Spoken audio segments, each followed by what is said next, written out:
Middle east में बारूद की गंध और समुद्र में बंद होते रास्तों के बीच रूसी राष्ट्रपति व्लादिमीर पुतिन ने एक ऐसा दांव चला है जो वैश्विक व्यापार के नक्शे को हमेशा के लिए बदल सकता है।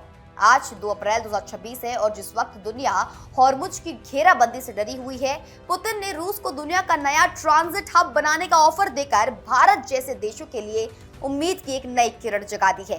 क्या रूस अब दुनिया का नया समुद्री पहरेदार बनने जा रहा है? जब अमेरिका और ईरान की जंग ने स्ट्रेट ऑफ हॉर्मुज को तेल और गैस की सप्लाई के लिए नो गो जोन बना दिया है, तब पुतिन ने दुनिया को एक सुरक्षित और भरोसेमंद विकल्प देने का वादा किया है। ट्रंप की धमकियों और यूरोप के इनकार के बीच पुतिन का ये लॉजिस्टिक्स कार्ड भारत की ऊर्जा सुरक्षा के लिए मास्टर स्ट्रोक साबित हो सकता है। International transport and logistics forum को दिए गए एक विशेष संदेश में पुतिन ने सीधे तौर पर मिडिल ईस्ट के हालात पर चोट की।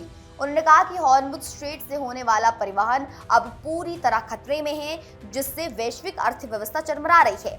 पुतिन ने दावा किया कि रूस के पास ऐसे रास्ते हैं जो न केवल सुरक्षित हैं, बल्कि समय और पैसा भी बचाते हैं।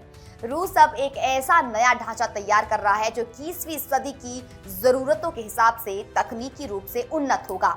इस कड़ी में रूस ने विशेष रूप से 2 ऐसे रास्तों पर जोर दिया है जो भारत को ऊर्जा संकट से उबार सकते हैं। पहला है international north south transport corridor INSTC। ये 7,200 किलोमीटर लंबा मल्टी मॉडल मार्ग है जो रूस के सेंट पीटर्सबर्ग और पीटर्सबर्ग को ईरान के रास्ते भारत के मुंबई बंदरगाह से जोड़ता है। हॉर्मुज स्ट्रेट में तनाव के बावजूद ये रास्ता मध्य एशिया के जमीनी मार्गों और कैस्पियन सागर का उपयोग करता है, जिससे स्वेज नहर और हॉर्मुज की निर्भरता कम हो जाती है।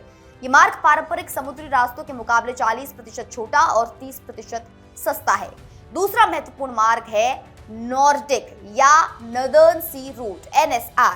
पुतिन ने आर्कटिक क्षेत्र से गुजरने वाले इस समुद्री रास्ते को भविष्य का ग्लोबल हाईवे बताया है। जलवायु परिवर्तन के कारण अब ये रास्ता साल के अधिकांश समय खुला रहता है। रूस के विशाल आइस ब्रेकर जहाजों की मदद से भारत को रूस के आर्कटिक क्षेत्रों से सीधे तौर पर कच्चा तेल और LNG मिल सकती है। ये रास्ता स्वेज नहर के मुकाबले यूरोप और एशिया के बीच की दूरी को हजारों किलोमीटर कम कर देता है।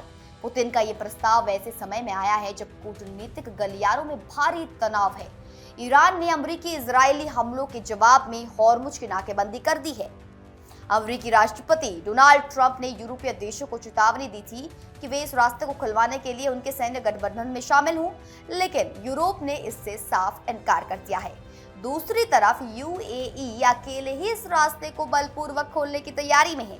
ऐसे में पुतिन ने भारत और अन्य एशियाई देशों को एक ऐसा सेफ पेचेस दिया है जिसे नजरअंदाज करना अब मुमकिन नहीं। पुतिन ने यह भी भरोसा दिलाया है कि रूस इस क्षेत्र में अपने विशेषज्ञों को ट्रेनिंग देने और भारत के साथ संयुक्त कार्यक्रम चलाने के लिए तैयार है। ये सीधे तौर पर उन देशों के लिए खुली पेशकश है जो अमेरिका की युद्धक कूटनीति में शामिल हुए बिना अपनी ऊर्जा जरूरतों को पूरा करना चाहते हैं। आज रूस का ये रुख साबित करता है कि वो मिडिल ईस्ट के संकट को एक अवसर के रूप में देख रहा है। अगर भारत और दुनिया इन रास्तों को अपनाते हैं तो आने वाले समय में वैश्विक व्यापार की धुरी वॉशिंगटन से हटकर मॉस्को और नई दिल्ली के गलियारों की ओर झुक सकती है। अब देखना यह है कि क्या ट्रंप इस रूसी प्रभाव को रोक पाएंगे या दुनिया को नए रास्तों की जरूरत स्वीकार करनी होगी।